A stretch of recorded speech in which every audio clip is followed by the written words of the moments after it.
Hi, friends. Welcome to another week of the Recover Your Life podcast. My name is Bridgett, and I'll be your host. Together, we're building a community of men and women who are learning what it means to grieve well, rest well, and love well, to live the life we dream of. Today, I sit down with my new friend, Jordan Nations. Jordan is the author of the book Not Home Yet, Discovering Purpose and Joy This Side of Heaven.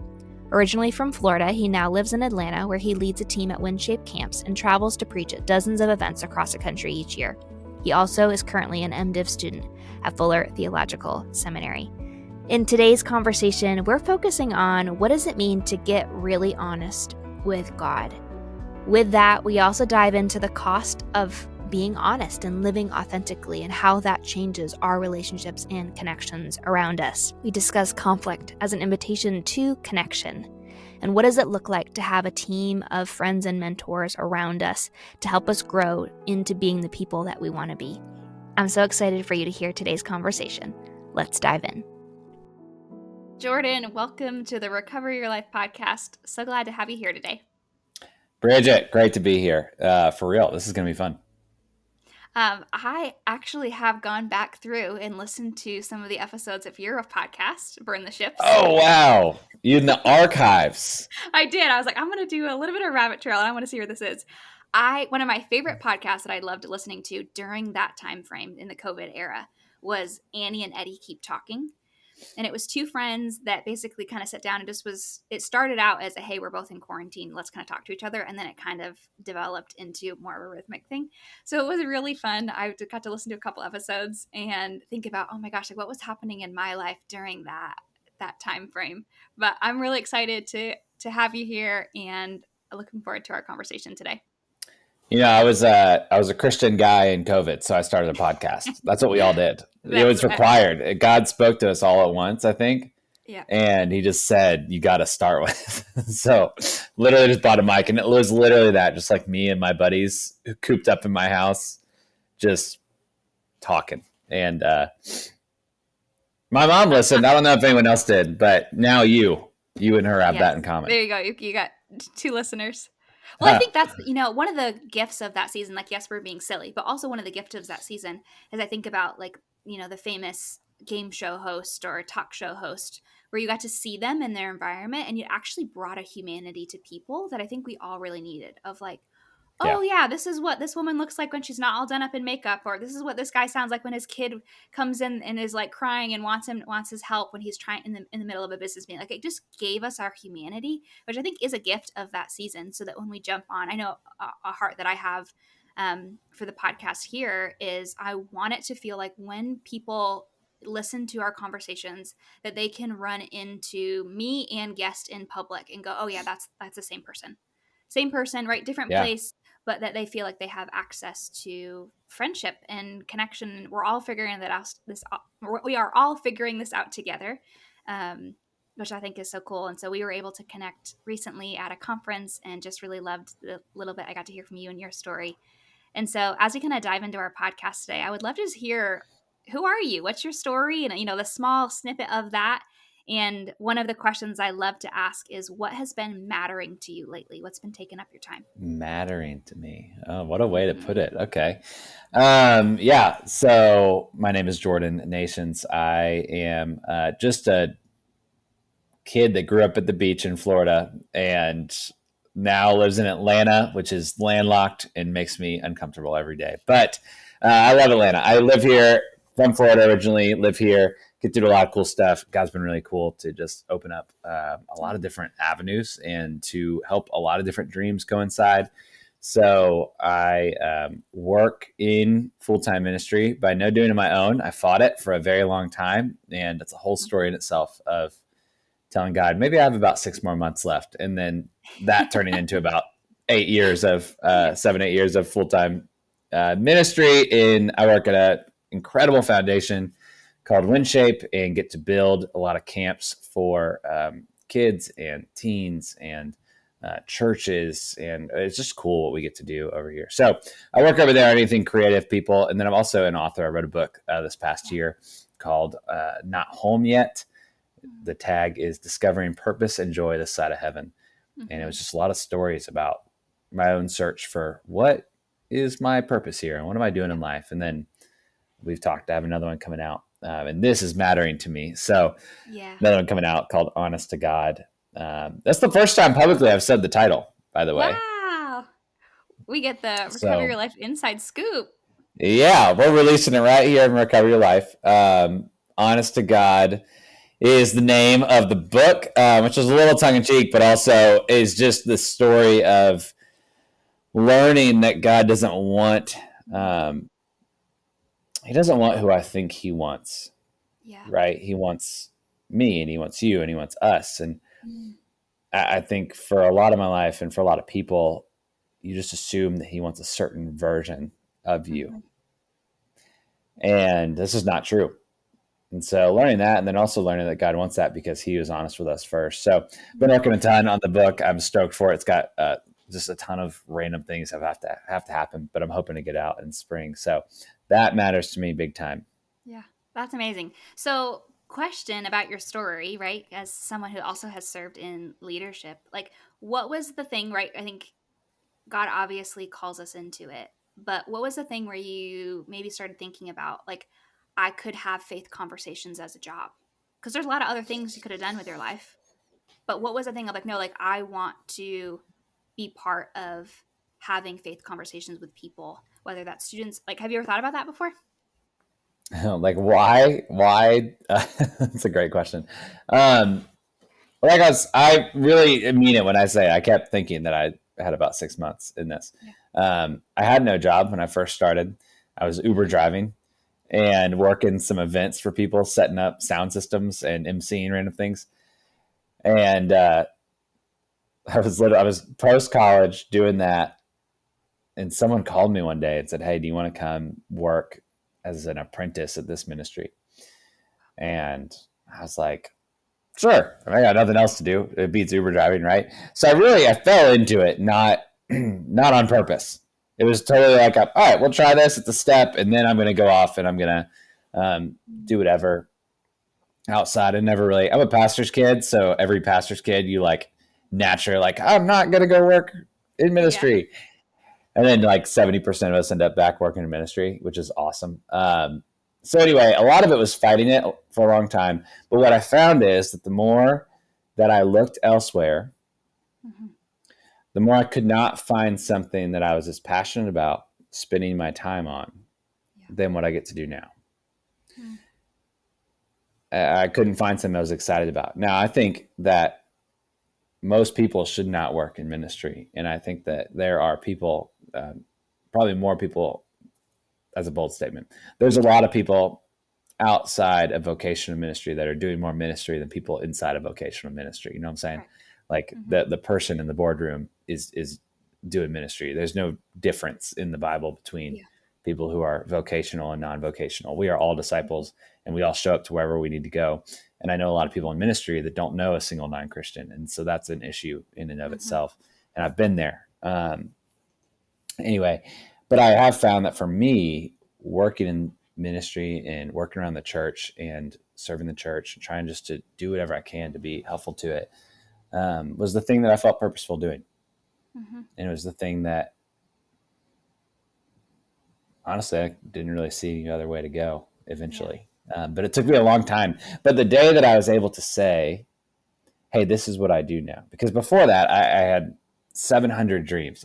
My brain is just like, oh, maybe you should. I always wanted to go start an ice cream truck. That was my biggest dream. And I was like, I could just go sling ice cream cones at the beach. That, or I was going to go, I wanted to go move overseas for a little bit, or not to do anything cool, but just to go there. I wanted to start business. I wanted to, every time I heard of someone successful in any industry, I'd be like, oh, maybe that's my purpose too. And it wasn't. But for me, at the end of the day, after looking at all those things, the best thing for me was to say, this is what I do. I work in this space. This is my lane, and I'm going to stay here. And once I did that, I actually found way more purpose and focus when I was able to say, okay, I don't do those other things. I'm not an ice cream truck guy. Maybe one day. And I don't work in business. I get to work at my organization and around the people I work with, the churches I get to speak around. It was very freeing to say, this is my focus now. I think the important part of the process is figuring out who we're not, right? I think Mm-hmm. that's really great that we all kind of go through that season of like, maybe this thing, maybe this thing, maybe this thing, maybe this thing, in the attempts of like what actually lands. Because I do think that's, it's part of that fun discovery process with God is like, who am I? I'm not quite sure who I am yet. And so we get to try different versions and seasons, and we go, this worked, this didn't work. And then the other side of the coin, I think that there is this space where part of our spiritual DNA, like I always say, like, our calling is internal, it's not external.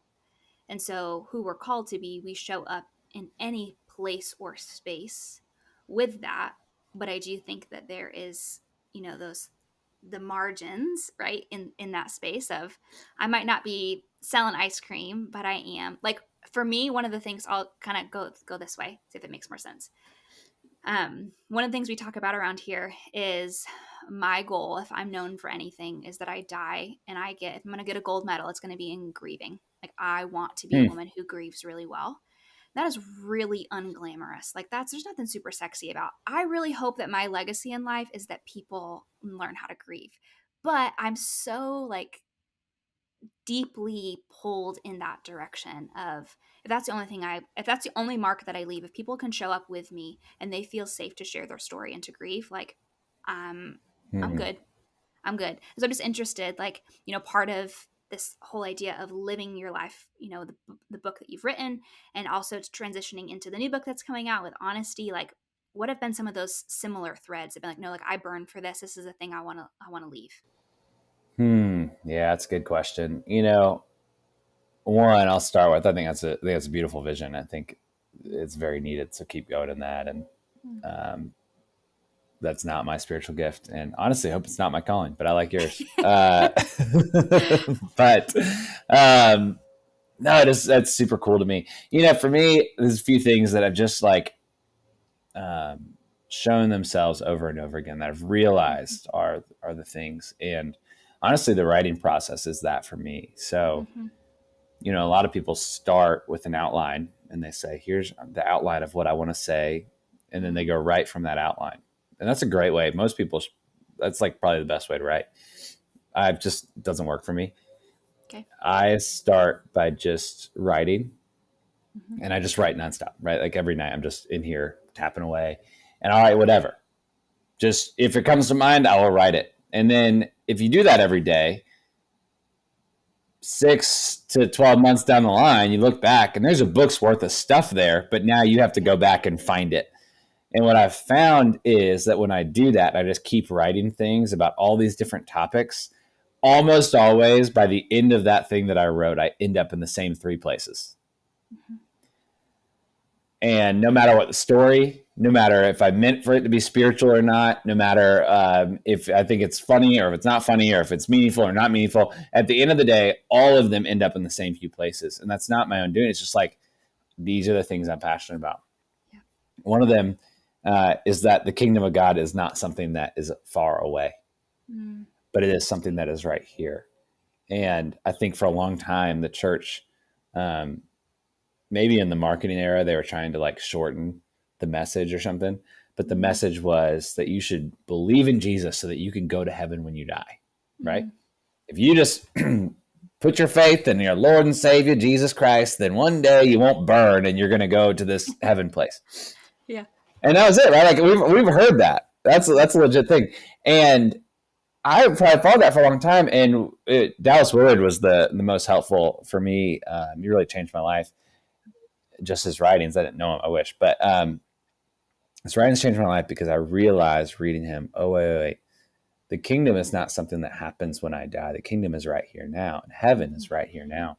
And if that is true, then every single moment of your life, the worst moment and the best moment, are deeply spiritual. Mm. The most mundane moment and the most, church on Sunday and vacuuming your floor on Sunday afternoon are just as spiritual. Yeah. And the kingdom of God is just as in them. And that, in fact, one day we're not just going to like go off to some heaven place and never see the earth again, but God is going to restore the Mm-hmm. creation that is good that he brought here. He's going to restore all things back to himself. And that is like mind blowing to me. And it changes everything that we do if we realize that the heaven thing is right now and not someday, because it means that everything that I believe about what is going to happen someday, this restoration of God's creation, should affect how I'm living. Mm-hmm. And that literally almost everything I write comes back down to that. And then more recently, a lot of just on honesty and learning to just say, God, hey, this is what I got. Um, there's a story. I had this Old Testament professor who's awesome. And he compared and contrasted the Israelites in the desert Mm-hmm. with David in the Psalms, right? And he says, hey, both of those complained a lot. The Israelites in the desert are constantly complaining. They're saying to Moses, it would have been better for us to go back to slavery in Egypt. Why this our God has forsaken us. He's left the building.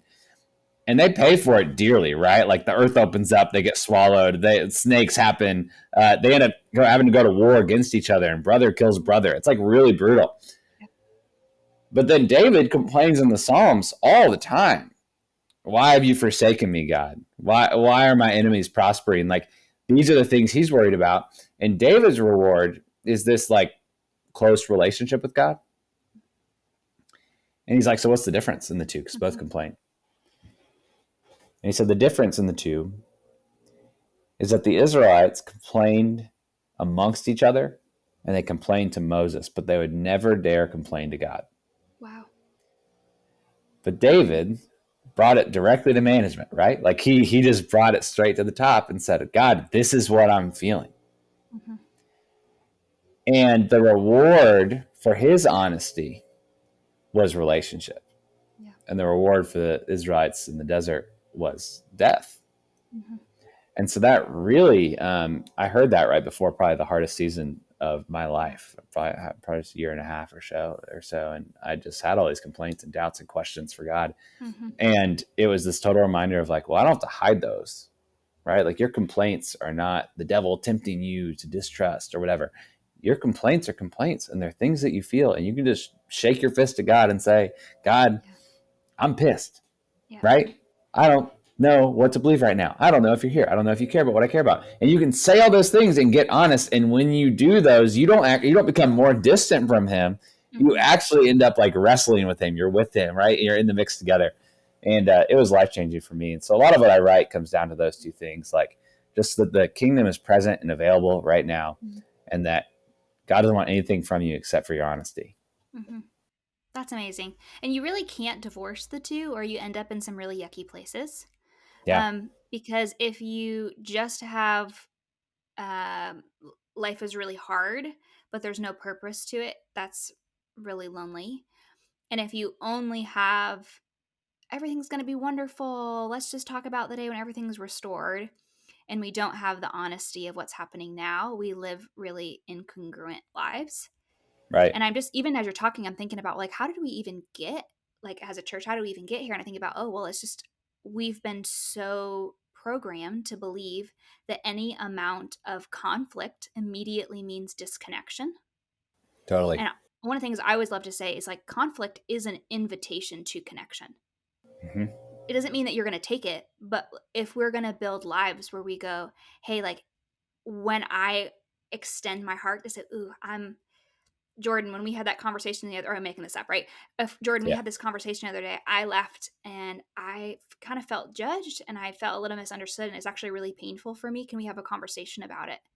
It's going to do one of two things, right? It's either going to break our relationship and we go, okay, great, this is not a safe space for either one of us to be in, or it's going to strengthen the connection and go, oh, not only can I live in normal life when everything's great, but I also can facilitate connection when I'm super honest. But Mm-hmm. we don't have a natural example for that. Most of us didn't. Most of us had family structures and religious structures where anytime conflict was introduced, it meant disconnection. So for a lot of people, myself included, right? There are places when we go, "Ooh, am I going to really say that to God? Like, is Mm-hmm. he going to walk away from me?" And so, yeah, what's kind of been your process as you've navigated that of, is this honesty going to break connection with God? Yeah, seeing him as a father is one of Mm-hmm. the most helpful things people can do, and not just like this pie in the sky father, but like think about like the perfect dad relationship, Mm-hmm. right? Yeah.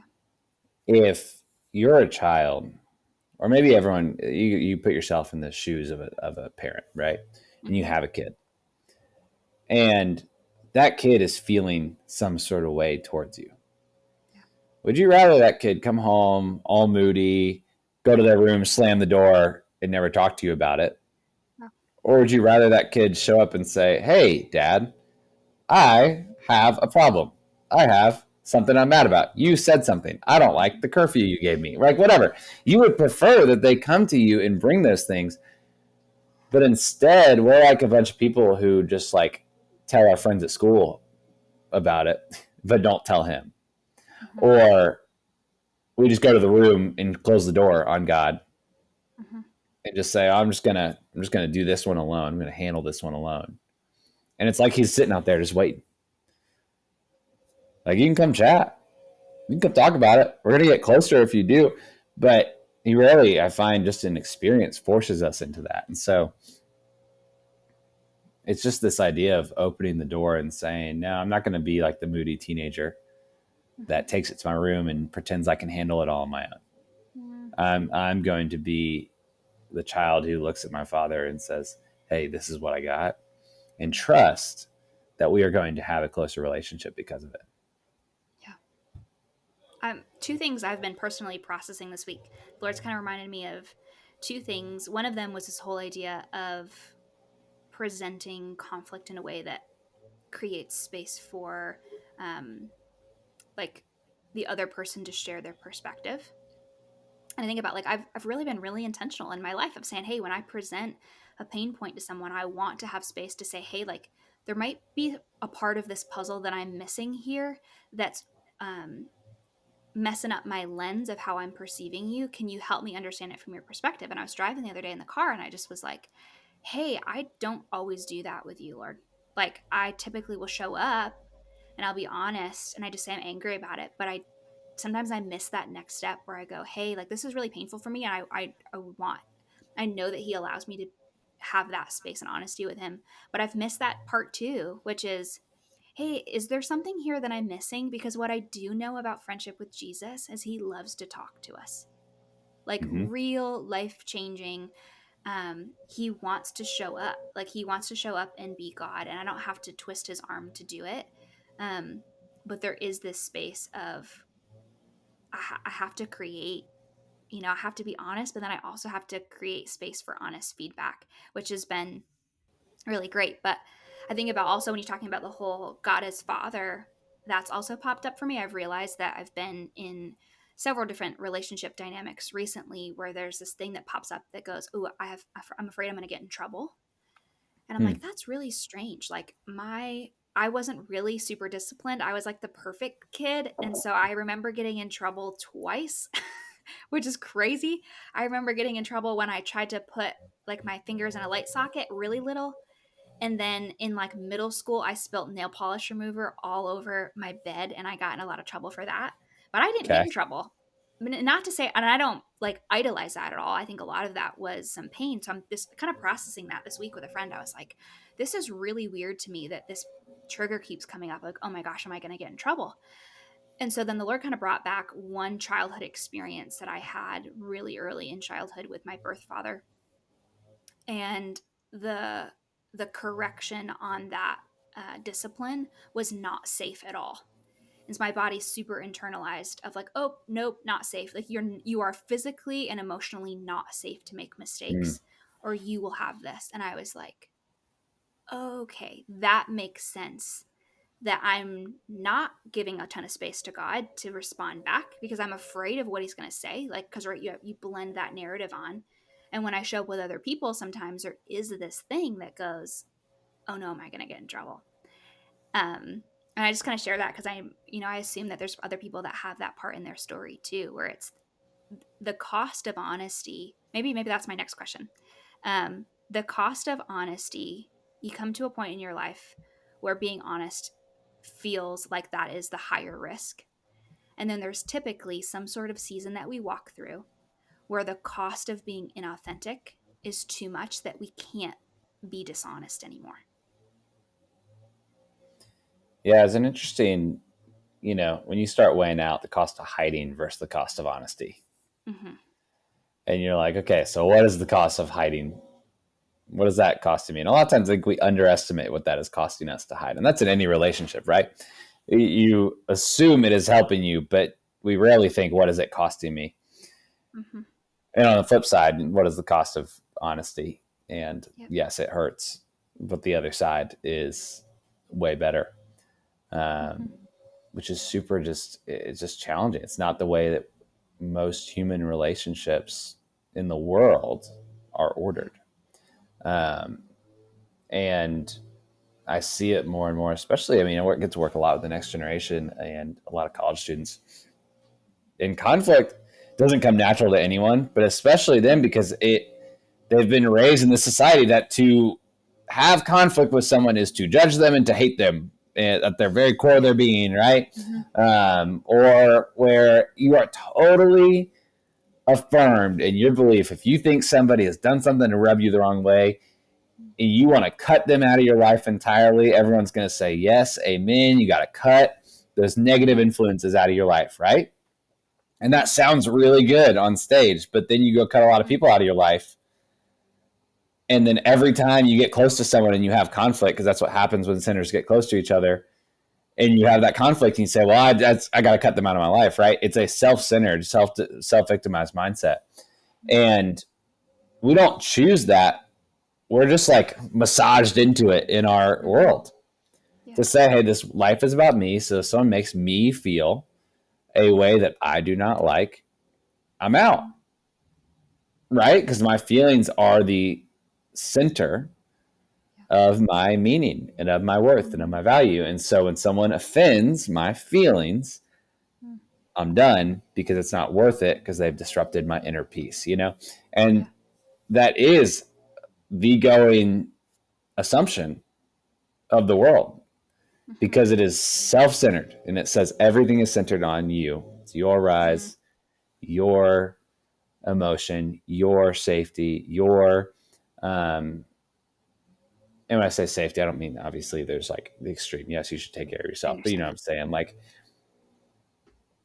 it's all about you. Mm-hmm. But when it's not, when you start making that jump, and it's not all about you anymore, if it's now about us. Yeah.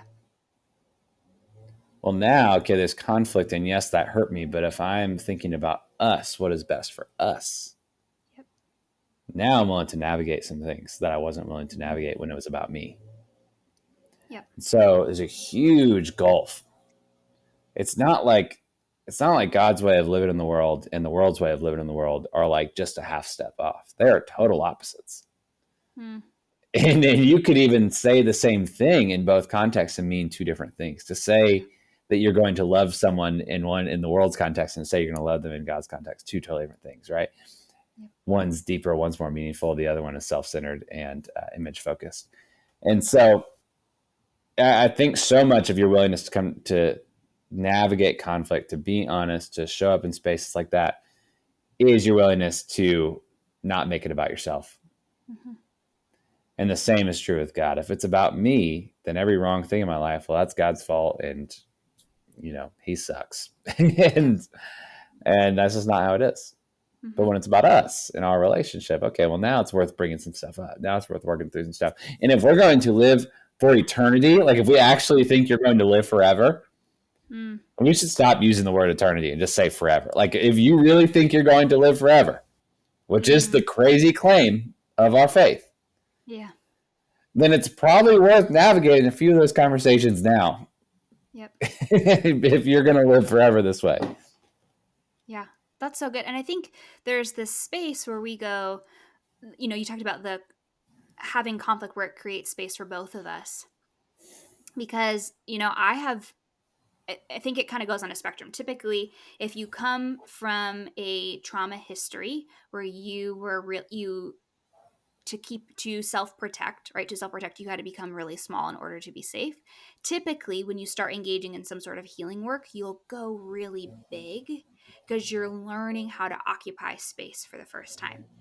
And if your trauma narrative is the, oh, I've always been the loudest, craziest, most, destructive, or at least the most noticed person in a space, then typically you are going to go back and you're going to be like, okay, well, now I'll just kind of sit and read books in the corner. This is how I'm going to honor God, compared to the honesty of holding the both space, where we go, okay, what does it look like for me to present pain and for me to hear your perspective, and to then create boundaries to that connection that say, in order for both of us to thrive in this place, this is what I need, this is what you need, and we can move forward. And I think that that is the weird part of the gospel, of scripture, of the ethics that we see laid out, is that we see God participate in that. We say, hey, like, I want to be really close to you. And we are people who are honest. We are people who are pure. We are people who are patient. We are people who are kind. Like, he gives us this invitation of, for us to flourish in friendship, this is what it looks like. But then there's also that free will part that says, do you want to choose to participate? Mm-hmm. And I think about, you know we're all trying to navigate that space of, what is the boundary of, hey, I've tried to navigate conflict with this person or this environment for a long time, and we haven't been able to reconnect. It now might be a healthy point to say, okay, now for us to end connection is probably the most honoring thing to do. But I think having other voices in that space is important. I know that's, for me, I have other people of like, hey, Right. I'm thinking my answer for this needs to be no. I think that I'm ready to end this connection. Can you bring some voice and insight into that? And so, as we're kind of learning this space to create space for people that we disagree with, um, not like learning as adults, like, hey, I'm not really sure what I believe about this specific point of theology anymore. I grew up believing this, but now I'm not quite sure. How have you included other voices in your life to help you kind of learn that internal compass as you're growing with God? Yep. It's great. And I'm no expert in it, but I do. It just speaks to the gift and value of community, and not just. Sometimes we use the word community, and we're like, I don't know, it just feels airy. To having Yeah. tight friends who know you Yep. and who know God, Mm-hmm. right? That's community. Um, Good test on if you have community or just acquaintances is, can you confess the dark stuff to your Mm-hmm. tight friends and Mm-hmm. them still be with you, Mm-hmm. you know, and still pray for you, still challenge with you. And actually, I think it's tied. I think the accountability piece and the wisdom and the insight piece is tied to your practice of confession with the people around you. Mm-hmm.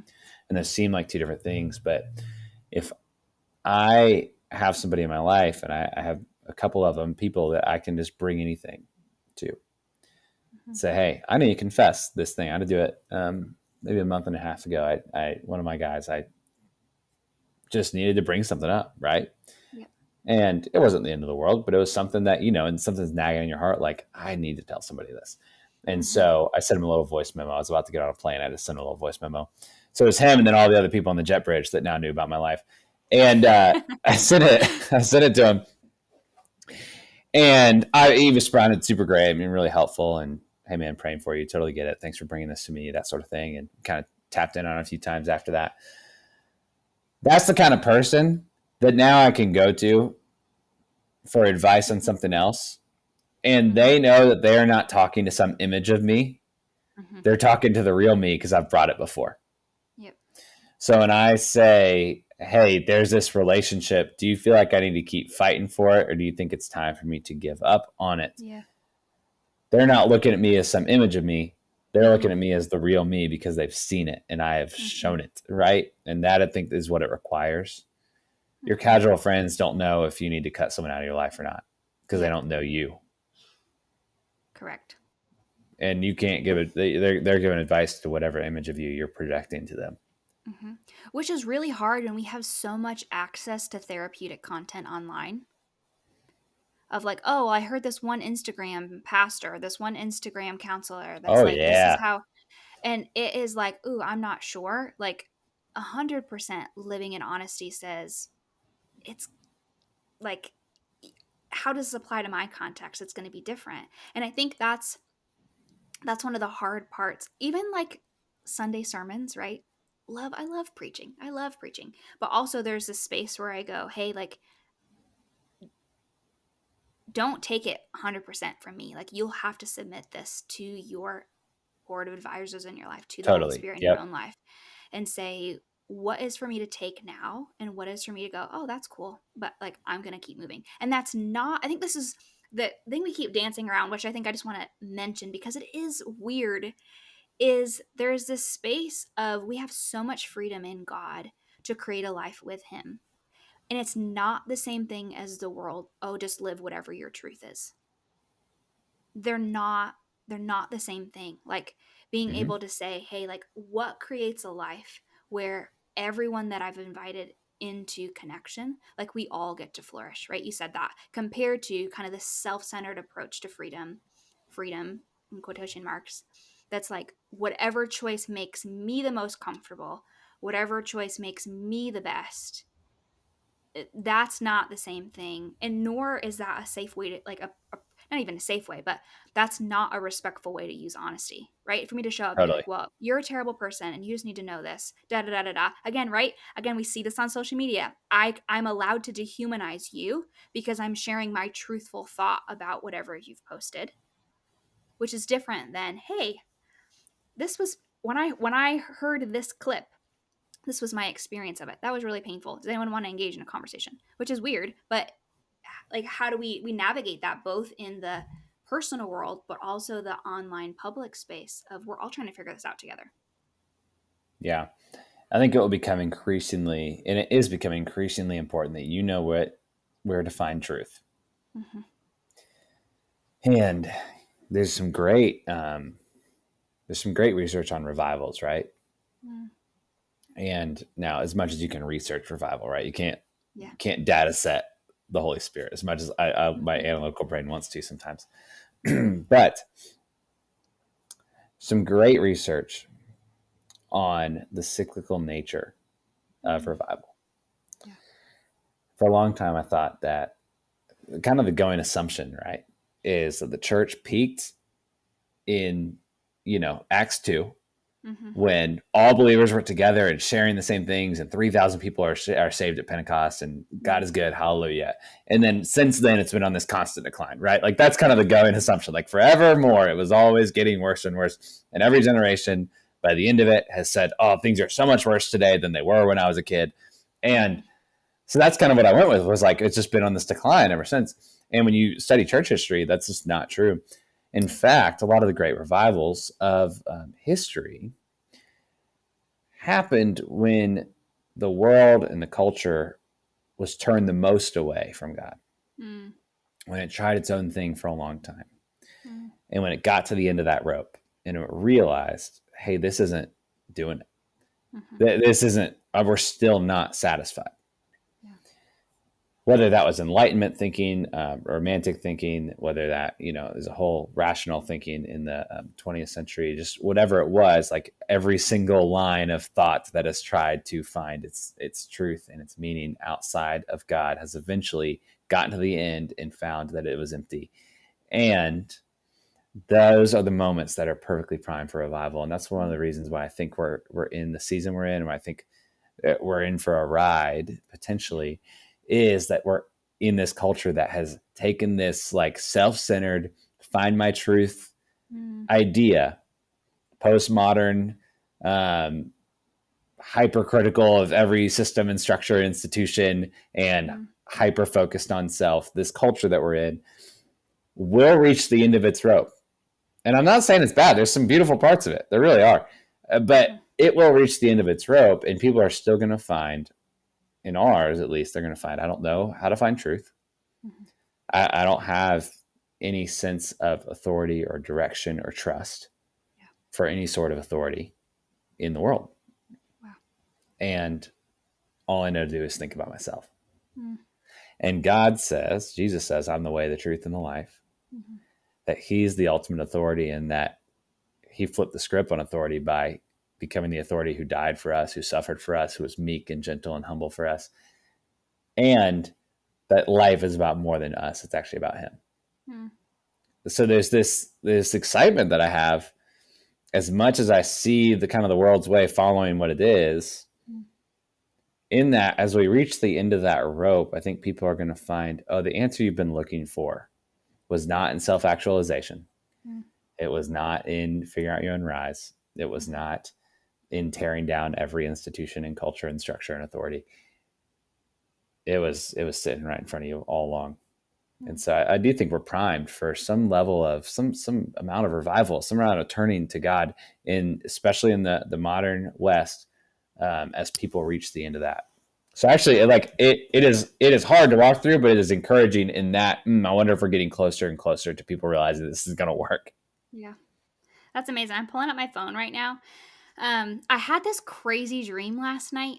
Um, and I've recorded my dreams for a long time. I feel like it's been a long time since I felt like I woke up and it felt really heavy. I'm super fine with it being nothing and something I ate yesterday from my Christmas party, too much sugar. Um, but I had this dream where a mother approached me for, she's like, oh, the mother said, "Oh, I was married to this really abusive husband and my child's all messed up now. Like, can you go as a counselor, as a pastor, like go fix her?"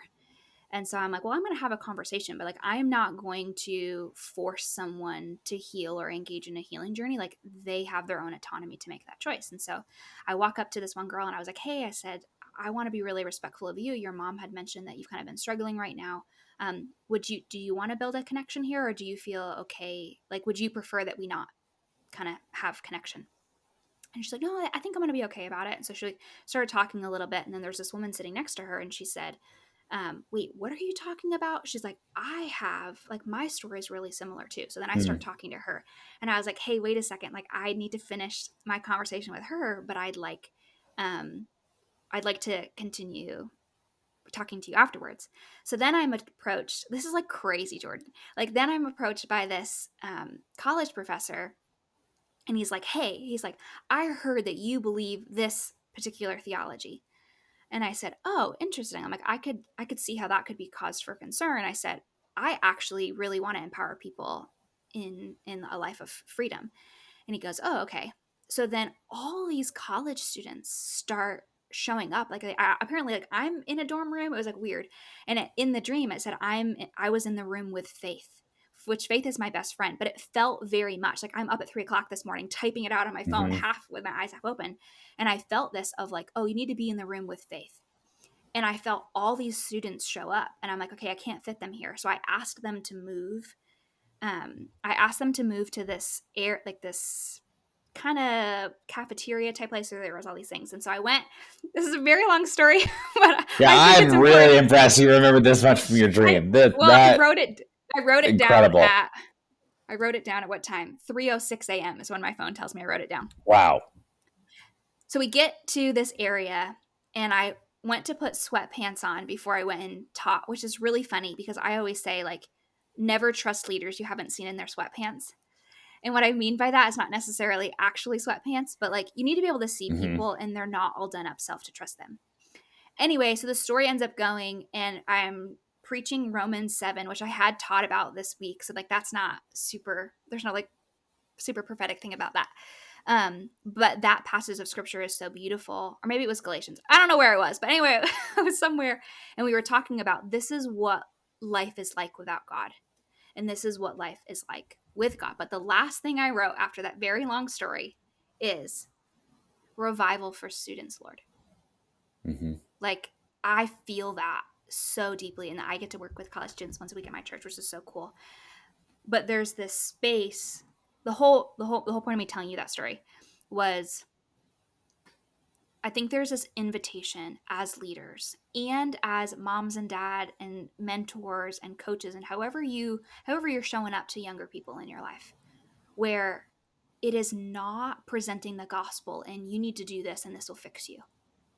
It is a, hey, I've heard that you're struggling right now. Would you like me to enter in this space with you? And building trust when they say yes, to open that door.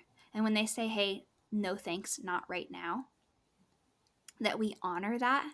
and we say, okay, I'm still going to show up in kindness to you, and when you're ready, I'm ready to engage in that. There's just this difference of, this 90s evangelical, we have to make sure everyone gets saved by Tuesday type of mentality, to a, what does it look like to live in the reality of heaven's fullness is present to us. It's present in our life. Even when you talked about like the cyclical nature of revival, makes sense when everything's holy to God, right? Because revival moment, we want to idolize it as the, right, the Asbury outpouring, that's like the best thing that's happened this year. It's like, that's one thing that God did this year, and it's beautiful and it's holy and we celebrate it. But God did a whole bunch of other things in summer camps, in boardrooms, in emergency rooms, that God was still honored with the same amount of holiness as he was in this public display. But it also makes sense that there is this like death, burial, and resurrection that we see in that as well. So a lot of thoughts. Would love to hear any feedback to my craziness, or to just kind of how you've seen that working with students. Of kids are hungry, like we're hungry to know God. Yep. Yeah, my dreams are like, think I rode a roller coaster, or something. I don't know. So that's really incredible. No, it's cool. And yeah, I mean, there's something cool about showing up with people and asking them the question first, right? It reminds me when Jesus was sending out the disciples, and he puts them in pairs, and he says, if they receive you, great. And if they don't, okay, Mm-hmm. go to the next place.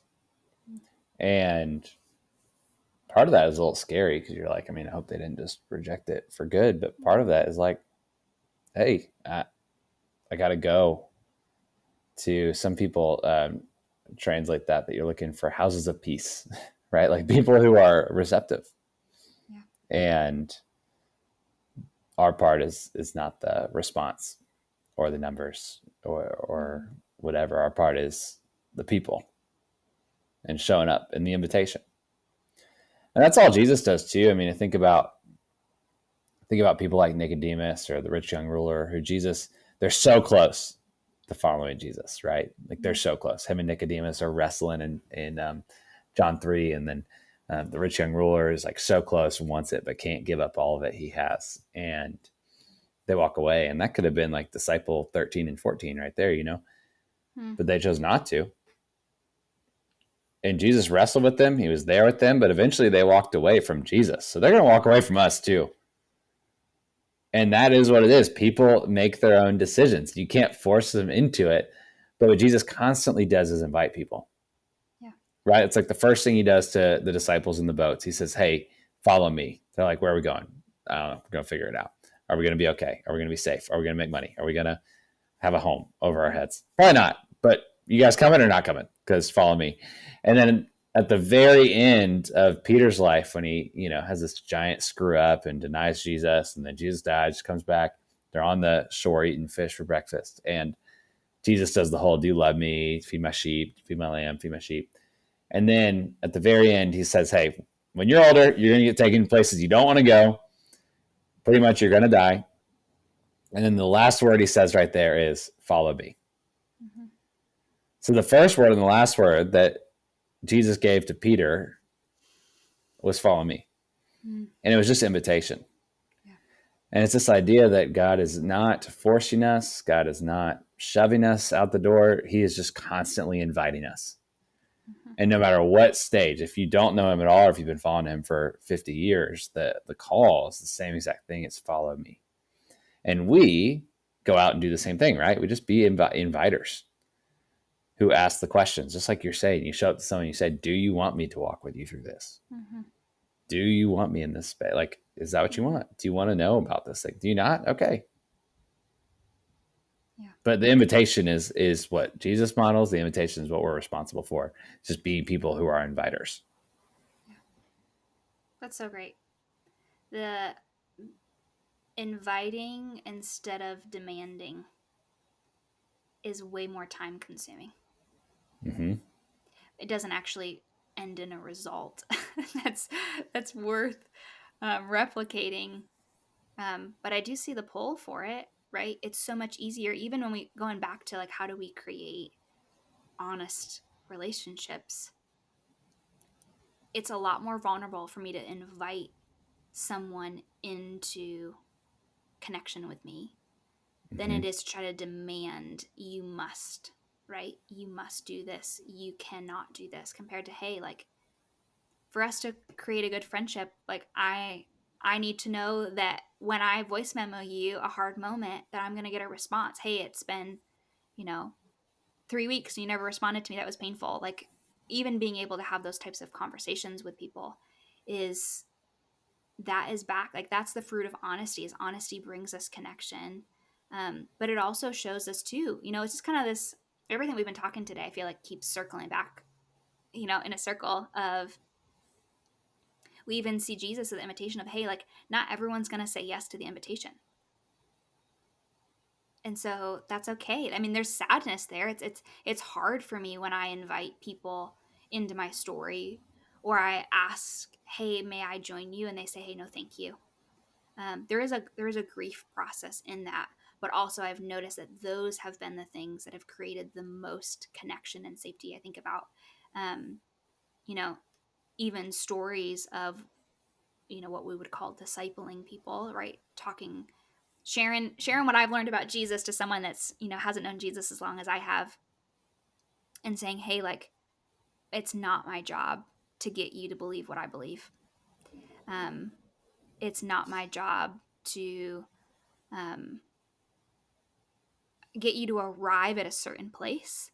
Like, if I'm here to hold space, I'm here to honor your story. And it's so cool how that vulnerable space of, hey, I'm not sure how this is going to turn out, like, those are the places that have created really beautiful life, like transformative long-term life change in my life and the other people that I get to journey along in their story.